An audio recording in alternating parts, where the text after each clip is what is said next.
Demat! Gwechall e vez implijet ar gravitadur gant an holl e vez stoka energiez, gant poechoù an eurolachoù. Martezez ez o koz e oa bet ijinet un doare nevez da stoka an tredan e bro Suisse, met gant poechoù kalz pounneror. Strivioù bras a vez gret evit diorren an energiezhioù nevezadus.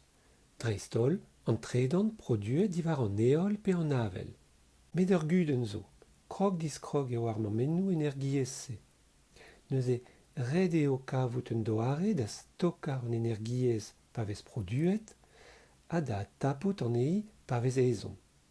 Penaos ober, ar batterioù a roulenn danvedoù sotrus ha ne badon ket gwall bell.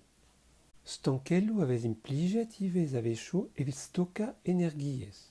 Bevezet e vez energiez evit pompa dour a lakad an ean en eulenn. Ha pa vez ezon e vez produet tredan gant un droelrod, un turbine ma karet. Men neus ket tu da sevel stankelloù e pepler. Setu perag e deus ijinet un ambregerez suisse un doare nevez da implijoù d'ar gravitadur. Met un doare all da implijoù d'ar gravitadur diazezet war ar memez pennaen zo bet kavet gant ijenourien suisse. Bernia blochadou betons hag ed lakaat an eo war al leur.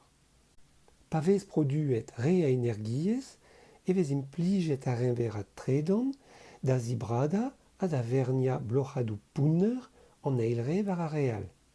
Hag an drae a vez gret gant givri braskenañ.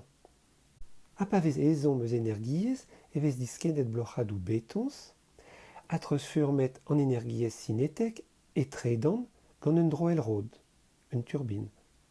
E gwirionez neus ket tu da stoka kalz a energiez gant un tour epken. Met an tourioù-se a relfe klota gant un doare digreizennet da broduit tredan. Adreistol da stoka an ean hep ober re a sotradur. Peogwir nevo ezon nemet eus betons ha daozet. Ha setu, daoust-hag-eñ e vo an tourioù-se un doare ouzhpenn da stoka an energiez en dazont, gwelet vo.